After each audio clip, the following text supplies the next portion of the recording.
everybody, it's Writers' Day here in Kentucky. While it would normally be done in person, we are healthy at home this year, so we are virtual.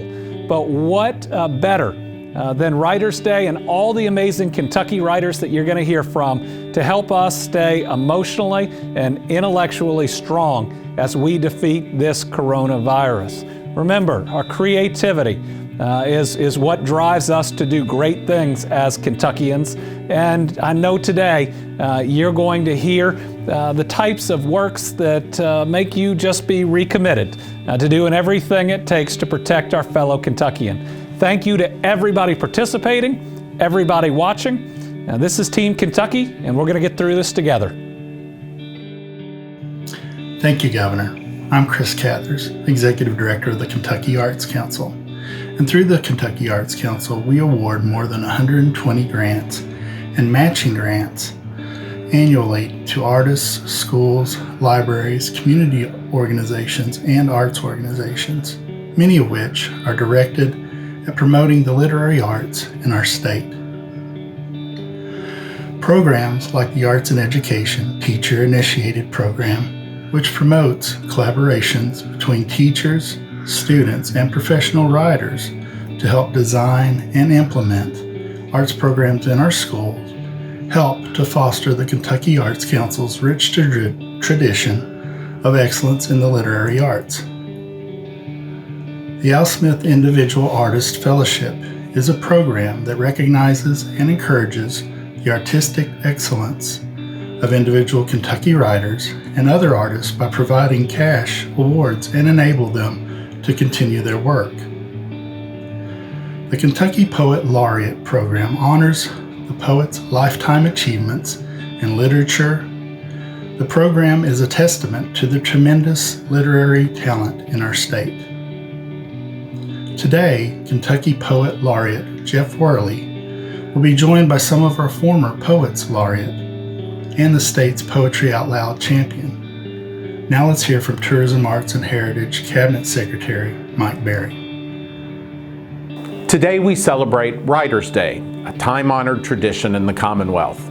Kentucky Writers' Day honors our strong literary tradition and celebrates the birth of Kentucky native Robert Penn Warren on April 24th. Each year, on the anniversary of his birth, we take time to honor writers and the creativity that makes Kentucky literature unique. This year, we're making history by the first virtual Writers' Day due to the coronavirus pandemic. Through poetry, short stories, plays, and essays, Kentucky writers have a long history of producing excellence when they put pen and pencil to paper. Last month, 15 students competed in the annual Poetry Out Loud State Championship hosted by the Kentucky Arts Council. We will hear from this year's champion, Allen County Scottsville High School junior, Skye Kozloski. As state champion, Skye received a $200 cash prize and a $500 stipend for her school to purchase poetry books. Skye was scheduled to represent Kentucky at the Poetry Out Loud National Finals in Washington, D.C. While that was not possible this year, Poetry Out Loud is offering an additional competition for student work.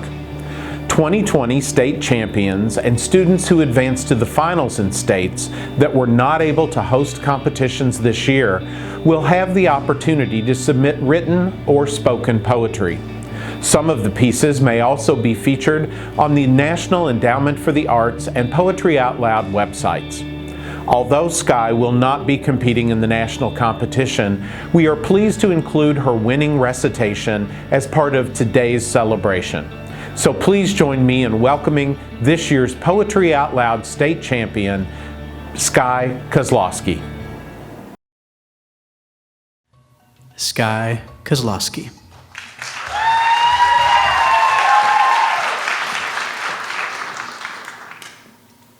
When I Have Fears That I May Cease to Be, by John Keats. When I have fears that I may cease to be, before my pen has gleaned my teeming brain, before high-piled books in charactery hold like rich garners the full, ripened grain, when I behold upon the night's starred face huge cloudy symbols of a high romance, and think that I may never live to trace their shadows with the magic hand of chance.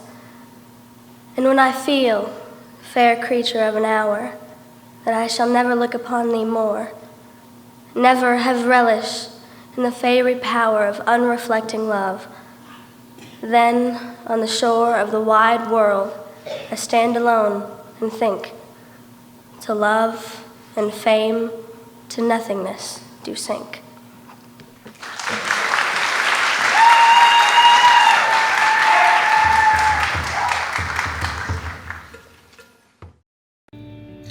We are happy to have readings from some of Kentucky's past Poets Laureate, as well as our current Poet Laureate, Jeff Worley.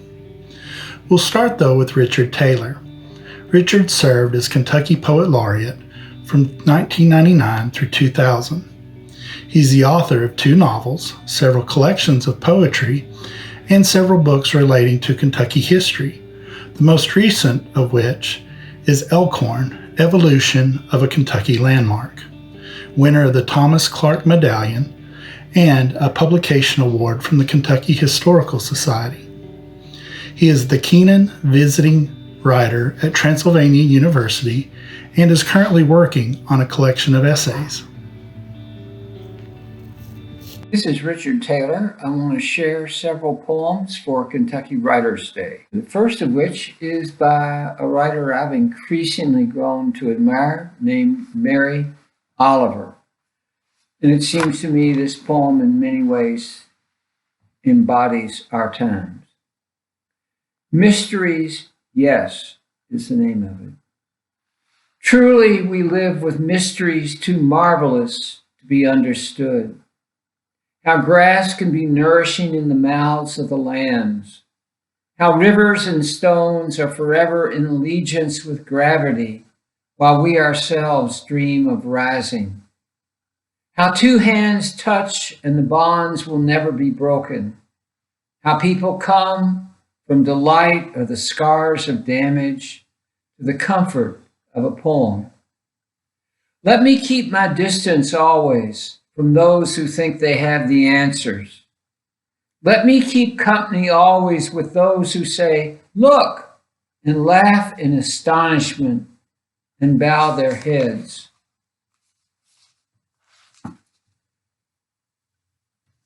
A little poem in which I imagine inanimate things speaking to us, called Upward Mobility. At the time I was reading a lot of poetry by A.R. Ammons. Upward Mobility. Given your druthers, I said to the rock, what is it you would most like to have that is man's? Is it a tower of bone from which to lord it over the others? Is it reason, virtue, a face that is the mirror of God's, an opposable thumb? Oh no, said the rock. Those heights where the air is anemic are nothing to me, and dialectic puts me to sleep. Give me wind any day over babble. Having little use for the upright, I prefer proneness, my niche on the slope, sedentary ways. Admitting that much is beyond my grasp, still I know God's face at the head of the hollow is a craggy wonder. When it rains, when it washes, I take note of the flow, but mostly I keep to my stratum, resting frugal and flat. All right, mundane, but indispensably mundane.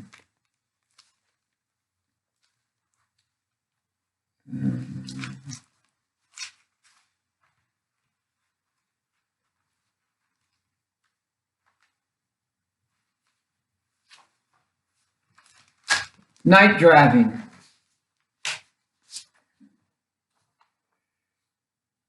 My twin headlights pinch the darkness with puny beams, switching from bright to dim as other pencils of light approach and blind us.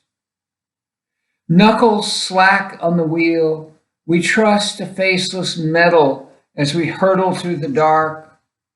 relieved as each hollow cartridge whooshes safely past. We feel that comforting little chuff of displaced air.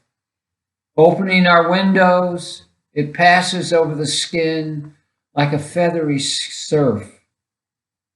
Our beams only skim the surface of night's great pool, never far enough, soon enough, to spare the possum that thumps below us, the buck's castanet of clattering hooves. Their allegiance to field and forest predates us. Slow to change, they live as though we are not here. Tired, lulled by motion, we blunder on, threading one long stitch of yellow stripe as we penetrate the darkness. Entrusting this cushion of shadows, we push the boundaries of faith. Love, it comes to me, steers behind such a wheel.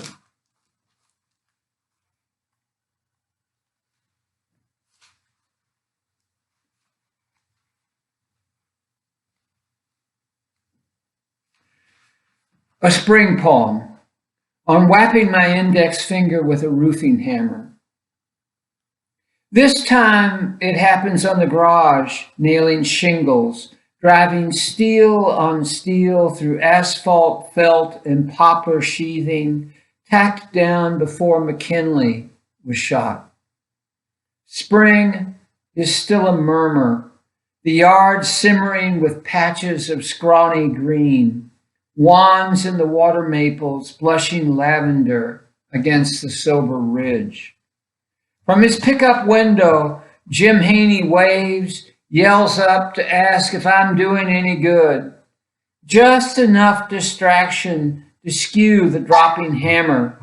His wife and teenage daughter wincing in the cab when I shout the most basic verb that pain can summon. Yowling, offending the righteous, imprecision has other cost. Add the cuticles, shattered moon, the blue-backed scarab already trapped beneath the nail.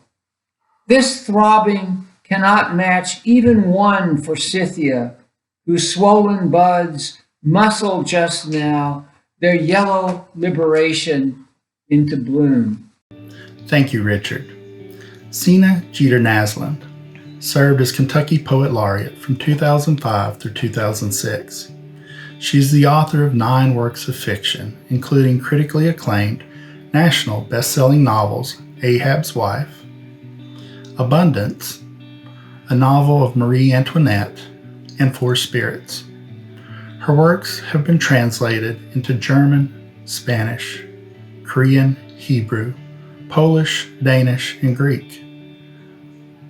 A resident of Louisville for over 40 years, her most recent novel has both a Louisville and European setting. The Fountain of St. James Court, or Portrait of the Artist as an Old Woman. She currently is working on an opera based on the Kentucky folk ballad with her partner Gerald Plain and on a Civil War novel. She was the first director of creative writing at the University of Louisville, where she later became distinguished teaching professor and writer-in-residence, and she served as the founding program director of the low residency MFA program in writing at Spalding University in Louisville from 2000 through 2016. Sena's awards include the Harper Lee Distinguished Writer Award, the Hall Waters Prize, the Southeastern Library Association Award in Fiction, and grants from the National Endowment for the Arts and the Kentucky Foundation for Women. She is also the recipient of an Al Smith Fellowship from the Kentucky Arts Council.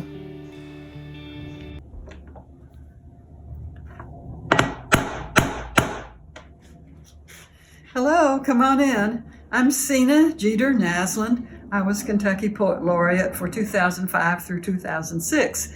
The man behind the camera is Gerald Plain. my partner, a composer of modern symphonic music. Come on in and I'll show you some of the stuff we're doing. Well, it's certainly the case that I'm a writer, but part of my being a writer has been my working in publications. And I wanted to show you some back issues of the Louisville Review that I edited. This is Frank Walker on the cover of this one when he became Poet Laureate. This is Maureen Morehead when she became Poet Laureate. And the magazine has been being published since 1976.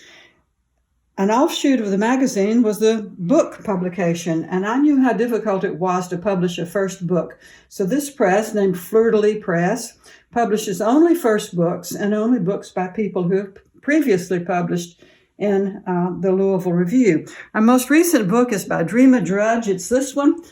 And also recently is Megafauna, a collection of short stories by Flora Schultnick, and Gray Hampton, Gail Hanratty's collection of short stories. This is the next book, Rick Neumeyer's Journeyman. But let me show you some of my things too. Over here we are. These are my books published in paperback, and here they are in hardback. Ahab's Wife was a breakthrough book for me. It's my 5th book, but it was the first one to be published by a big New York publisher. And in fact, there were a number of publishers that wanted this book, and it was auctioned in New York City. So it really changed the picture for me as a writer. I'll read you a little bit of the opening paragraph of Ahab's Wife. Captain Ahab was neither my first husband nor my last. Yet looking up into the clouds, I conjure him there, his gray-white hair, his gathered brow, and the zaggy mark. I saw it when lying with him by candlelight, and also taking our bliss on the summer moor, among curly-cup gumweed and lamb's ear, and I see a zaggy shadow now in the rifting clouds. That mark started like lightning at Ahab's temple, and ran not all the way to his heel, as some thought, but ended at Ahab's heart. So, a taste of Ahab's Wife. I can also introduce you to Four Spirits, my next book, which is about the civil rights movement, set mostly in Birmingham, Alabama, my hometown. It's dedicated in memoriam to Addie Mae Collins, Denise McNair, Carol Robertson, Cynthia Wesley, killed Sunday, September 15, 1963, in the racist bombing of 16th Street Baptist Church, Birmingham, Alabama, as they prepared to participate in a youth worship service. It starts out with a little girl in South Alabama. In the woods, a child is firing a pistol. Aim at the trees, her father tells her, because she is 5 years old. She must shoot the trees, but it doesn't make sense because her father is the one who says he will die, and soon. Maybe death is hiding in the trees, the little girl thinks. And what if she kills death? Then it can't get her father. Aim at the trees. Yes, he surely said to do that, and she would do anything for him and never be disobedient again. So that's an intro to Four Spirits. My next book was Abundance. These books were national bestsellers, and Abundance particularly picked up a very wide audience. It's about Marie Antoinette, but it's a very favorable and sympathetic view of her. She's been much maligned in history. It starts off with her preparing to go to France. She's 14 years old, to marry the future King of France. Like everyone, I am born naked. I do not refer to my actual birth, mercifully hidden in the silk folds of memory, but to my birth as a citizen of France, citoyen, they would say. Having shed all my clothing, I stand in a room on an island in the middle of the Rhine River, naked. My bare feet occupy for this moment a spot considered to be neutral between beloved Austria and France. The sky blue silk of my discarded skirt wreathes my ankles, and I fancy I'm standing barefooted in a puddle of pretty water. So, then let me also say something about my novel Adam and Eve. This is the strangest of all my novels. It was written in the future. The future for this book is this year, 2020, a year that I predicted extraterrestrial life will be discovered. But it all goes back to the Garden of Eden, and it's a very strange book. The New York Journal of Books wrote a book unlike any other. So if you want an adventure, try out Adam and Eve.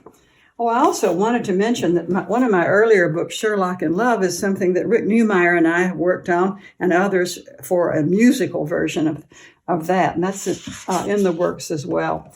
So all kinds of things going on. My last book is called The Fountain of St. James Court, or Portrait of the Artist as an Old Woman. It's actually two books in one. One level is about contemporary person who actually lives in this house. She's a writer, guess what? And on the other hand, she has written a book about a portrait painter, Marie Antoinette's favorite portrait painter. And this, in fact, is that portrait painter with a self-portrait, Elizabeth Vigée-Lebrun. So it's a double-decker, a two-layer chocolate cake, I like to say, partly dealing in the present and partly in the past. But the point is that these are both women artists, although their artistry is in a different area. And there's a kind of collegiality between them that I found fascinating. So I have had lots of translations of my books. We'll just look quickly at some of them. Over here, here's Sherlock in Love in Japanese and in German, Sherlock Verliebt. And over here are some translations of Ahab's Wife, German version that translates that way. And let's see, then there's also the Marie Antoinette book, which was translated into many languages. This one is Greek, and this is Hebrew, and this is a German translation, also in several other countries. So one of the other things I'm doing, we're working over here on the piano. See, Polly, Pretty Polly, that's the opera that Gerald and I are working on together. It's based on an old folk ballad, a seduction and murder ballad, but it's really, in our version, about violence against women. So I hope you've enjoyed visiting the house, and it's so nice to have you here. I wish you could stay longer. So thank you so much for your interest in my work and the work of all of the writers in Kentucky. Thank you, Sena. Maureen Morehead served as Kentucky Poet Laureate from 2011 to 2012. She is a poet and teacher in Louisville, Kentucky. She has published many poems in regional and national journals, as well as 6 books, Fiver by Larkspur Press, including A Sense of Time Left, The Melancholy Teacher, Late August Blues, The Daylily Poems, and The Red Gate. She earned a Ph.D. in rhetoric and composition from the University of Louisville in 1986, and retired in 2006 from the Jefferson County Public Schools, where she taught English. From 2006 through 2017, she served on the poetry faculty of Spalding University's MFA in Creative Writing program as adjunct professor. Morehead was awarded an Al Smith Fellowship in 1986. Coincidentally, the year she was appointed by then Governor Steve Beshear to serve as Kentucky Poet Laureate, her son Clint, a palliative care physician, was awarded an Al Smith Fellowship for his creative nonfiction. Hi, I'm Maureen Morehead, staying at home this Kentucky Writers' Day, but with a couple of poems that I'd like to read to you. The first one comes from a trip that my family and I took last summer to Sedona, based on some hikes that we took. If you've been there, you've probably taken these same hikes. They weren't really as difficult as I say in these poems. So, America, April 25th, 2019. When I finally made it to the flat top of the hill, having ascended a few hundred feet, a mile or so into the Arizona sun, having near the end climbed hand over hand up some worn boulders. I found my husband and son walking on the red rock sockless, seeking with their toes the healing promise of the vortex, the clarification, wonder, body transformed grace. So I, good sport that I am, removed my shoes and socks, the rock instantly burning the soles of my feet, hopping accordingly toward a circle of shade offered by an old juniper. Shade so cool, cold almost, that I thought about contrarieties, without which wrote the earliest romantic, "There is no progression." Lately, the world below seems to be going backwards, hurtling toward a planet older than childhood, my parents' childhoods, older even than the ancient time of reckoning. But by then, a man I'd met on the trail distributing heart rock sat cross-legged atop a pyramid-shaped hill. 3 kids, his back up there with him, saying, "This song is for the obedient son warming this mountain. This one is there but for the grace of God, the waters parting," all the while playing a pipe the same tune repeatedly. I said to no one in particular, "I bet there's an elevator inside that rock, or at the very least, a stairway." But then I thought how a lighthouse is a beacon for the lost or misguided, the frightened, hurt, and I pulled Rethke's lines. I long for the imperishable at the heart of form, from its place in my brain, and then said to myself, I'd better get a head start down. So waved to husband and son, said goodbye to Doug and Diane, hikers I'd met walking up the trail, who'd offered me encouragement to keep moving at my own pace, and goodbye to Nicholas and Sarah I'd met the day before, on a longer, steeper, more dangerous trail, who offered high-protein food and cool water and assured me I was on the right track, the one that would lead me a mile or so to the parking lot, car, hotel room, blessed air conditioning, white beds, and the television spilling mad verses, a verse to One Old Man on Fire and song. Thank you. It did seem that the vortex had something to do with those nice people that I met.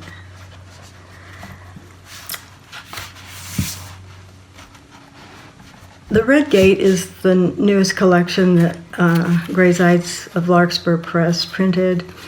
It's a series of poems chronicling walks that I took on the Anchorage Trail in Louisville. Each poem is designated 1 month, and this one is November. At dusk, I decide to set out, expecting, once night falls, to walk in the dark, trusting the familiarity of the path to assist me. I may see headlights at the trail's furthest loop, through the trees on the road to the hospital, or a light in a kitchen window, someone eating a late supper in a house across the lake. Were it August, cicadas would be calling one another, soybeans mumbling as they darken. April would bring out raccoons, possums, skunks, scratching for whatever food the woods and pastures offer. But November is speechless. I move as in my house at night in dark from memory.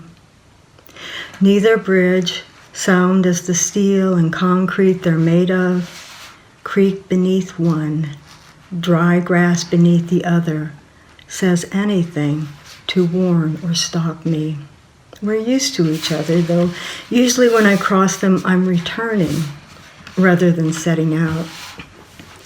The obvious danger is not what's present, but what's invisible. In daylight, a snake lay like a stick in the sun on the path before me. I nearly tripped one morning on a snapping turtle.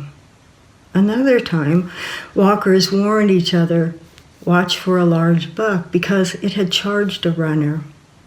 We'd seen rubbings on small trees near the rope swing, deer feeding in empty bean fields, never bucks sparring nor chasing does until then. What I'm afraid of is I may wait too long. Others I love fear heights, rattlers, the brown recluse. Over and over I'm asked, what are you afraid of? At first I know the answer, but then what wasn't fear grows into fear. I suppose by now each orb weaver has laid her eggs, swaddled them in an elaborate web. When I walk out the front door home late, then down the stone path beneath the red maple to the mailbox, or hike in the mountains, say up Death Canyon, drive rural roads in the middle of the night, even take this trail in summer. Before reaching the parking lot, webs swing like hammocks between branches to catch me.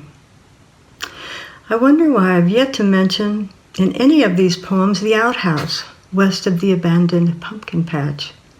In summer of the 5th year, when it seemed no one was minding the trail, its weeds tall as boys, kids broke in and left the door open. A white porcelain toilet surprised me. At the lake, the mute swan has decided to stay the winter. I can barely make out one of the hewn stone benches now.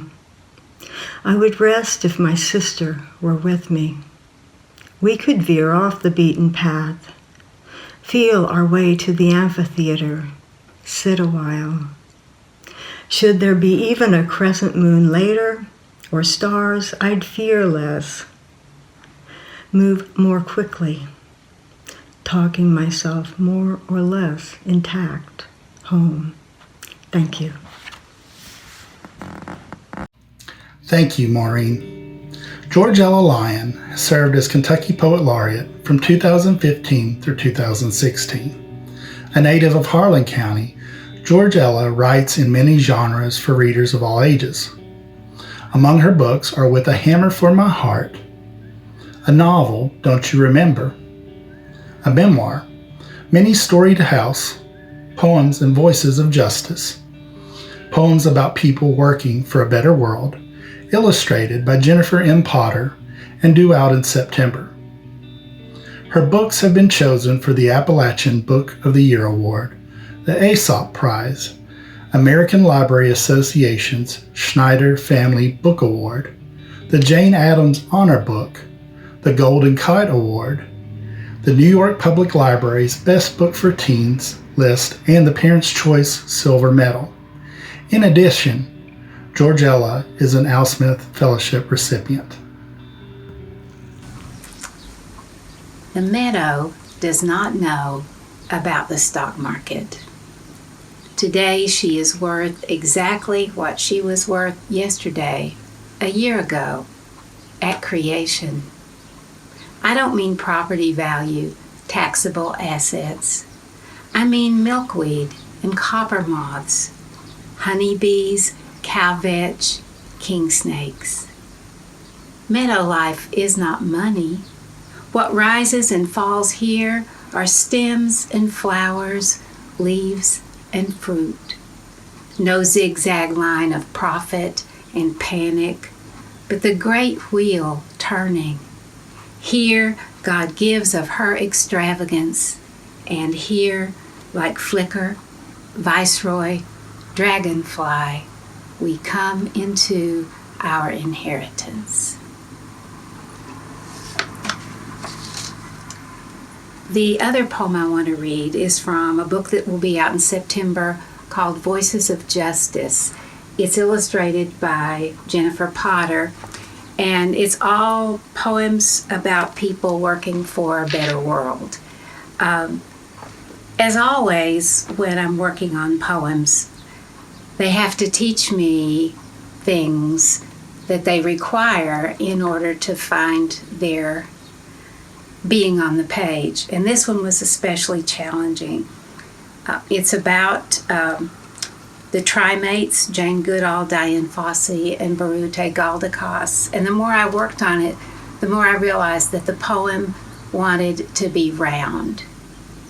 And I wasn't sure how this was going to be done, but finally I got a big Post-it note and a dinner plate, drew a circle, did the math, and laid the poem out like this. And as I read it that way, I found out that you have to turn the book upside down all the way around to complete the poem, and the poem really is about turning things upside down, as you'll hear. So, the Trimates. 3 young women set out across the world to Tanzania, Rwanda, Borneo, to learn all they could about chimpanzees, gorillas, orangutans.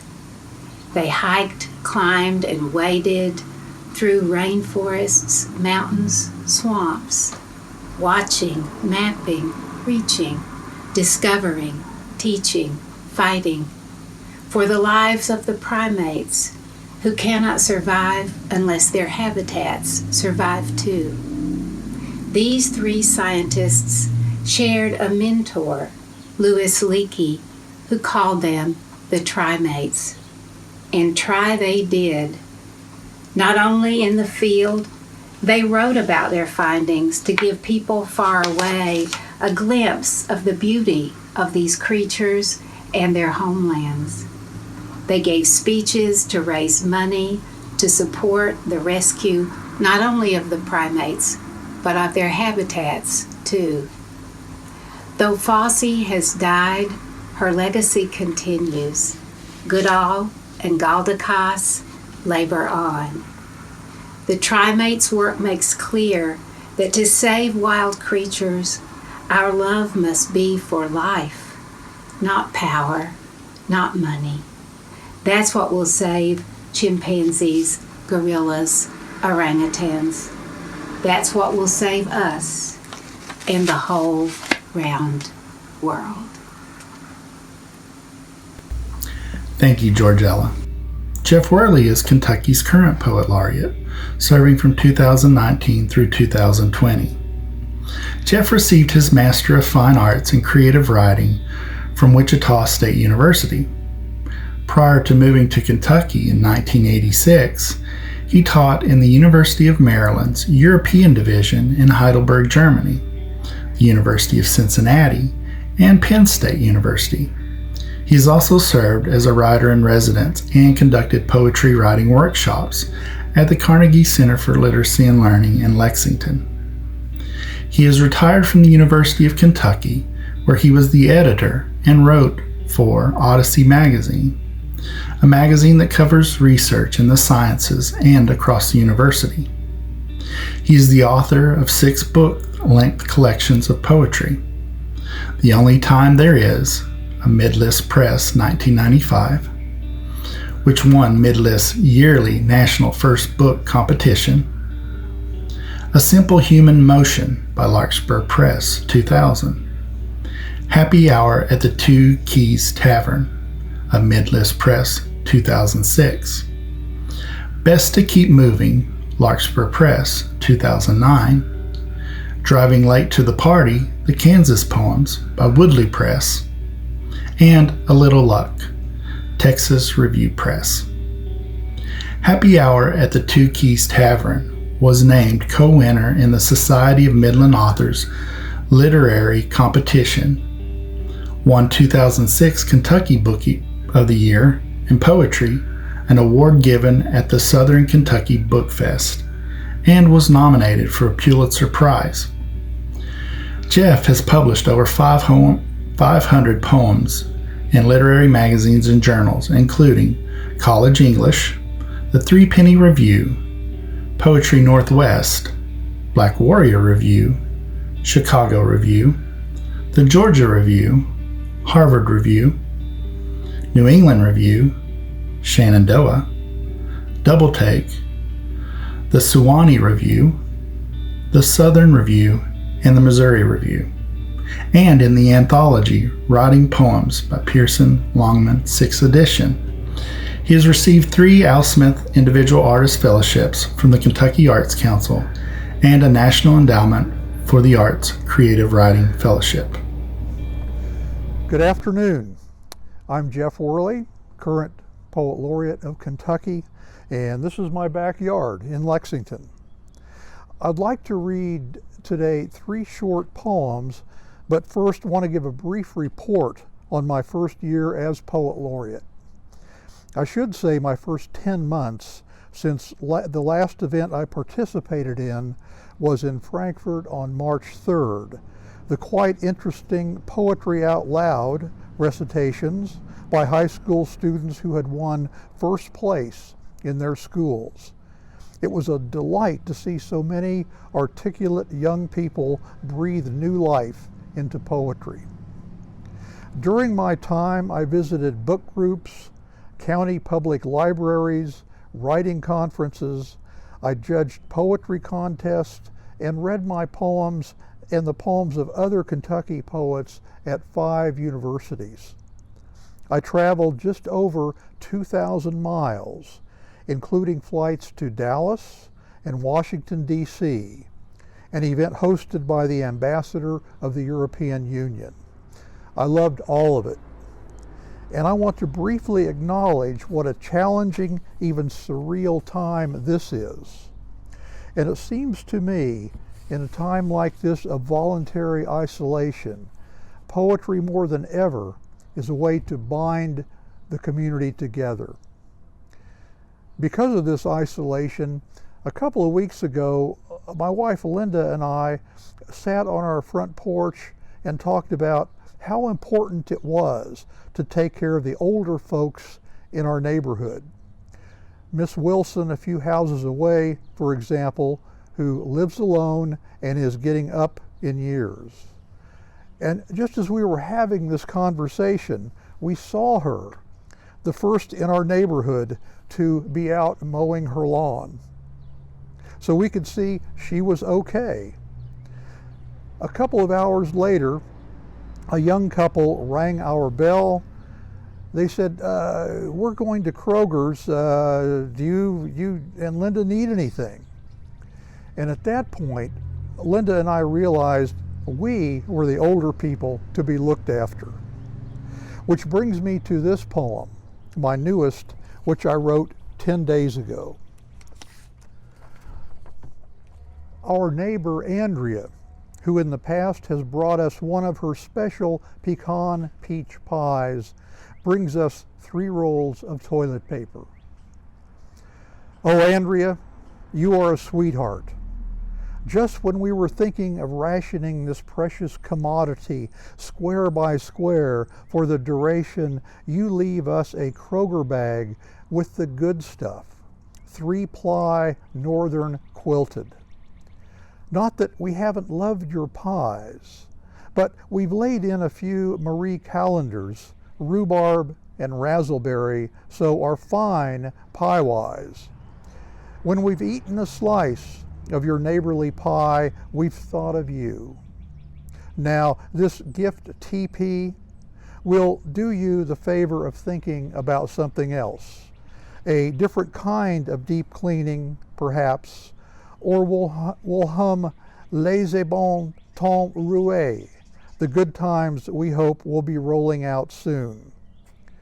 The best I can do now is repay you with this poem, plying my trade as best I can. Not as valuable as high-quality TP, to be sure, though I hope at least worth the paper it's printed on. We live here in Lexington in a quite wonderful neighborhood with writers, artists, potters, sculptors, a lot of people like that, a lot of younger people, and well, I would say young, but 30s, let's say. And we had seen early on that a whole lot of people in this neighborhood walk their dogs. But what I had never seen anywhere else I've lived is that there are parents and almost totally dads who walk their small children with leashes. Now that was new to me. So I observed this one day right out here across the street, and so that occasioned this poem. I think, by the way, the kid was probably not even 2 years old. The title of the poem is "Sometimes It's So Easy." A neighbor is walking his daughter, her red hair wind-lashed on a leash, though our city doesn't have a leash law yet for toddlers. When Leslie pauses to sniff the wild hydrangea and Virginia's sweet spire, I notice Randy clutches a plastic Kroger bag. Is he ready in case Leslie decides to take a small dump on someone's thick lawn? They meet another dad and leashed daughter shuffling along Aurora Avenue. The kids circle as if sniffing each other out. A stray dog, Mutt mixed with mutt, joins the party. He seems to realize he's the king of butt sniffing, so there's more circling and squeals of joy while Randy and the other child walker become tangled in a lasso of leashes and fall into each other's arms. The dog pees on my neighbor Marilyn's roses, a Niagara of relief. The girls clap their hands in delight. Sometimes it seems so easy for the world to get things right. And the third poem that I want to read is by one of my favorite Kentucky poets, Richard Taylor. And this poem was included in a quite wonderful anthology titled 25 Contemporary Poets, What Comes Down to Us, published by the University Press of Kentucky. This is Richard's poem, and this has to do with another kind of neighborhood, a more rural neighborhood. Water hauling on Sunday morning. Pulling onto Coffee Tree Drive near the pumping station to draw my weekly load, I scan for residential deer. Spotting 3 in scruffy woods, a stone's throw off the hardtop. Tame, safe on posted ground, 2 do not bother to lift their stretched necks. Only 1, an edgy doe, swivels her tapered head and stares, eyeing my credentials. Calmed, she turns back toward the browsers on legs as tense, as frail as wickets. I speak no language to tell her open season starts Saturday, no code to tap out muffled thunder that will thrum the hills. Instead, as she craned pipe spews white pillars downward into the tank, I watch the water rise and hear myself intone above the shushing squirrel inside the void, lie low next week, stay close. This Sunday ritual is my church, these deer my stony habitat of hope. Thank you for listening. I look forward to hearing all the other poems that will be on this video. And I want to pass along special thanks to the Kentucky Arts Council, who has orchestrated this entire event. And also I want to thank my video crew and production manager, Tom Eblin. Right on. Thank you, Jeff. And on behalf of the Kentucky Arts Council staff and board, I want to thank you for being such a wonderful ambassador for the literary arts in our Commonwealth. I also want to thank you, the viewing public, for joining us today for our first ever virtual Kentucky Writers' Day event. We hope you'll join us next year as we induct a new Kentucky Poet Laureate into our program and continue to celebrate Kentucky writers. We'll post a link to the recording of today's event so that you can watch it again and share it with your friends. If you're sharing on social media, please add the following hashtags: hashtag KY Arts Council, hashtag KY Writers, hashtag Team Kentucky, hashtag Together KY, and hashtag Healthy at Home. Take care and continue to enjoy Kentucky's great wealth of literature. Stay safe.